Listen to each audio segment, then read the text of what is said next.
जय हिंद फ्रेंड्स, स्वागत है आपका विजन पॉइंट के सीरीज में जिसमें हम क्लास 10th के मैथ और साइंस की बात कर रहे हैं। और आज हम पढ़ रहे हैं साइंस का चैप्टर नंबर 6 जिसका नाम है लाइफ प्रोसेस। आपका बहुत सारे पार्ट्स कवर हो चुके हैं, पहले आप उनको नहीं देखे तो उसको जाके देख लीजिए। हम इससे पहले पहले पार्ट में पढ़े थे nutrition amoeba, nutrition in paramecium. आज हम बात करेंगे ह्यूमन में न्यूट्रिशन कैसे होता है उसके बारे में जानेंगे। How the possible to nutrition in human beings. तो पहली बात करते हैं कि न्यूट्रिशन क्या होता है ह्यूमन बीइंग से। Human have an entire complex system known as the digestive system for it. आप जानते हैं कि जिस प्रकार से आपका सिंगल ऑर्गेनिज्म में डाइजेस्टिव सिस्टम नहीं होता है, उसमें खाना खाता है, पचाता है और उसको बाहर निकाल देता है। जिसको जितना एनर्जी लेना था ले लेता है, बाकी बाहर निकाल देता है, एक्सक्रीशन कर देता है। आप जानते हैं, लेकिन ऐसा ह्यूमन बॉडी में नहीं है। ह्यूमन बॉडी में बहुत ही कॉम्प्लेक्स होता है किसी भी फूड मटेरियल को डाइजेस्ट करना। इसीलिए उसके लिए एक अलग से सिस्टम प्रोसेस दे दिया गया है जिसका नाम है digestive system. The made in holozoic, ये होलोजोलिक एक प्रोसेस है। दूसरा, digestion in human beings is a catabolic process.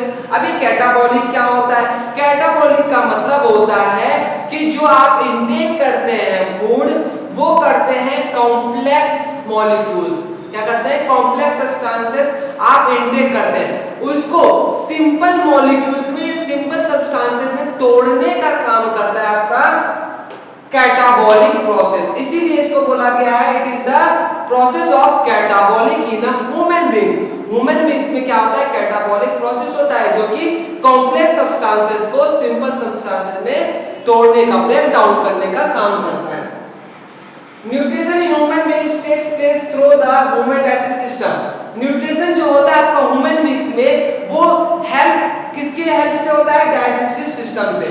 Human digestive system is in sequence है, एक सीक्वेंस में होता है। क्या होता है? ह्यूमन डाइजेस्टिव सिस्टम एक सीक्वेंस में होता है। जैसे कि पहला एलिमेंट्री कैनाल होता है, दूसरा होता है डाइजेस्टिव ग्लैंड्स। पहले हम बात करते हैं एलिमेंट्री कैनाल। देखिए, alimentary it is a long tube starting from the mouth and ending on the anus. आपका जो एलिमेंट्री कैनाल है, मतलब जो आप इंटेक करते हैं फूड को इंटेक करने के बाद आप कहाँ लेते हैं? माउथ में लेते हैं। माउथ के बाद एक माउथ से लेकर के एक फूड पाइप जरूरी होती है जो कि आपका कहाँ तक होता है? इनस तक। इनस तक होता है, यही आपका एलिमेंट्री कैनाल कहलाता है। जैसे कि आप पहले भोजन को, फूड को क्या करते हैं? अपने मुंह में लेते हैं। मुंह में लेने के बाद क्या होता है आपका? ये टीथ इसका च्यूइंग करता है, आपका टंग ये क्या करता है? टेस्ट लेता है। बाद में ये देखिए, माउथ में लिया, फेराक्स में गया, फिर फूड पाइप में गया। फूड पाइप में जाने के बाद स्टोमक आपके पेट में गया।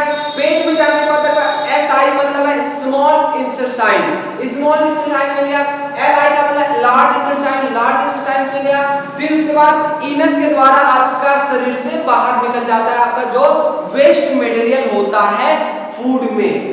जो फूड में आप खाते हैं उससे एनर्जी लेने के बाद, एनर्जी, प्रोटीन, कार्बोहाइड्रेट सब लेने के बाद आपका क्या कर दिया जाता है? वो आप सुबह बाथरूम में क्या कर देते हैं? इनस के द्वारा बाहर निकाल देते हैं वेस्ट प्रोडक्ट को। उसे कहते हैं एलिमेंट्री कैनाल। दूसरा है डाइजेस्टिव ग्लैंड। डाइजेस्टिव ग्लैंड क्या होता है? जो कि हेल्प करता है आपको फूड को डाइजेस्ट करने में। जैसे सिलेवरी ग्लैंड क्या होता है इसके बारे में जानेंगे। गैस्ट्रिक ग्लैंड क्या होता है इसके बारे में जानेंगे। लीवर क्या होता है ये भी जानेंगे। गैर ब्लैडर क्या होता है एक्सेट्रा, ये सब जानेंगे इसी लाइफ प्रोसेस के टॉपिक में। पहले बात करते हैं 5 types in human beings nutrition. Nutrition जो होता है 5 टाइप्स नहीं है, 5 स्टेप्स है। 5 steps in human beings nutrition. Human beings में जो न्यूट्रिशन होता है आपका 5 टाइप्स से होता है, जो कि इस प्रकार से है। पहला है आपका इंजेक्शन, दूसरा है आपका डाइजेशन। इंजेक्शन मतलब लेना, अंदर आप माउथ के अंदर लिए। डाइजेशन मतलब पचाना। तीसरा एब्जॉर्प्शन, एब्जॉर्प्शन मतलब उससे आप क्या एनर्जी ले लेते हैं, प्रोटीन ले लेते हैं, कार्बोहाइड्रेट, फैट ये सारे ले लेते हैं। उसके बाद चौथा एसिमिलेशन, एंटायर बॉडी में आपका क्या होता है है, इसका प्रभाव होता है, एसिमिलेट होता है, ये पहुंचता है। उसके बाद पांचवें स्टेप में इंजेक्शन कर देते हैं आप, इसको इनस के द्वारा बाहर निकाल देते हैं। ये 5 स्टेप होते हैं आपका डाइजेस्टिव सिस्टम में। इसके 1 बाय 1 पढ़ेंगे। उससे पहले हम एलिमेंट्री कैनाल के बारे में पढ़ते हैं। एलिमेंट्री कैनाल का पहला पार्ट है माउथ। पहले पार्ट के आज इस वीडियो में हम बात करने वाले हैं। पहला है माउथ। अब देखिए, जो दो लिप्स है, दो लिप्स के अंदर जो आपके बीच में है, वही आपका क्या होता है, माउथ होता है। तो ये जो माउथ है, माउथ के अंदर क्या है, फंक्शन क्या है, digestive first takes place in a mouth, food entire into body through mouth। जो आपके इंटायर बॉडी में फूड पहुंचता है, एनर्जी पहुंचता है फूड के जरिए, वो आपका सबसे पहले टेक्स प्लेस होता है माउथ में। सबसे पहले कहां जाता है, आपके माउथ में जाता है फूड। कहां जाता है, माउथ में। ये क्या होता है, माउथ का फंक्शन होता है। दूसरा, कंपोनेंट्स इस फंक्शन, इसके कंपोनेंट्स क्या होते हैं और इसके फंक्शन क्या होता है। अब माउथ का कंपोनेंट्स क्या है, आप जानते हैं, 2 चीज है। पहला है आपका टंग और दूसरा आपका टीथ। टंग जो कि जीभ है और टीथ जो आपका दांत है। ये 2 आपके इसके कंपोनेंट्स है और कंपोनेंट्स के फंक्शन पढ़ने वाले हैं। पहला है आपका क्या, टंग।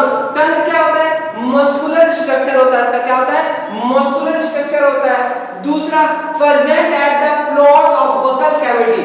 जो आप इधर देखते हैं बकल कैविटी, उसके फ्लोर पे क्या होता है आपका, ये प्रेजेंट होता है। ठीक है, इन मिक्सिंग फूड विद सलाइवा। और ये किस चीज में काम आता है, ये सलाइवा की हेल्प से। अब ये सलाइवा क्या होता है, जब आप कोई टेस्टी फूड देखते हैं तो आपके मुंह में पानी आ जाता है, उसी पानी को सलाइवा नाम दिया गया। और ये सलाइवा कहां से आता है, सलेवरी ग्लैंड से आता है। कहां से आता है, salivary gland.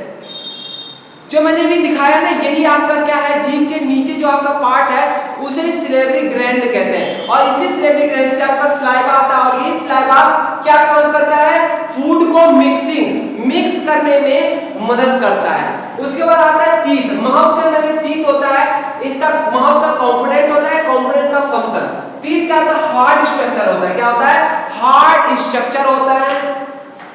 Present on the both upper and the lower jaw. Jaw मतलब जबड़ा। ये जो आप जबड़ा देखते हैं ना, जबड़ा जिसमें चिपका होता है, इसे कहते हैं जॉ। और ये अपर और लोअर दोनों ही पार्ट में प्रेजेंट होता है। They help in crushing of food through grinding, cutting and chewing of food. ये हेल्प किसमें करता है, आपका जो स्लाइडिंग ग्लैंड के द्वारा मिक्सिंग करता है, कौन, टंग। लेकिन इसको चबाने का काम, ग्राइंडिंग करने का काम कौन करता है, टीथ करता है। कौन करता है, जब आप रोटी खाते हैं, चपाती खाते हैं, तो आपके दांत में मुंह में लेते हैं उसे, आपके मुंह उसको क्या करता है, चबाता है। और इस चबाने को हेल्प करता है कौन, आपका टीथ। ठीक है, ये हो गया आपका पहला पार्ट एलिमेंट्री का। इसमें आज पहले पार्ट के बारे में बात करेंगे बस। दूसरा है आपका टंग। अभी टंग के बारे में कुछ मैंने बता रखा है और टीथ के बारे में कुछ बता रखा है। टंग क्या होता है, मस्कुलर ऑर्गन होता है। क्या होता है, मस्कुलर ऑर्गन होता है। Has taste bud. Has taste bud मतलब होता है कि आपका जो जीभ है, जो टंग है, वो किस चीज में हेल्प करता है, वो आपका टेस्ट करने में। जैसे कि आप पिज्जा खाते हैं, पिज्जा का टेस्ट कैसा है, मोमोज खाते हैं, मोमोज का टेस्ट कैसा है, रोटी दाल पीते हैं तो रोटी दाल का टेस्ट कैसा है, दूध पीते हैं तो दूध का टेस्ट कैसा है, हॉर्लिक्स पीते हैं हॉर्लिक्स का टेस्ट कैसा है, मीठा है, नमकीन है, कड़वा है, लवणीय है, ये सारे चीज टेस्ट कौन बताता है आपको, टंग बताता है। तीसरा, च्यूइंग ऑफ फूड। च्यूइंग, टंग क्या करता है आपका, च्यूइंग करने का काम करता है। यहाँ पे मैंने गलत लिख दिया है, टंग जो है च्यूइंग करने का काम नहीं करता है। च्यूइंग करने का काम टंग नहीं करता है। च्यूइंग मतलब चबाने का काम टंग नहीं करता है, टीथ करता है।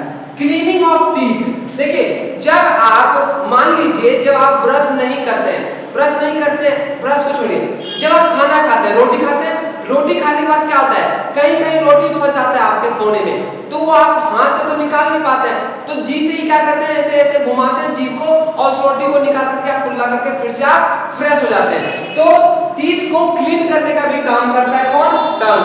चौथा है mixing of food with saliva, और मिक्सिंग करता है फूड को सलाइवा से।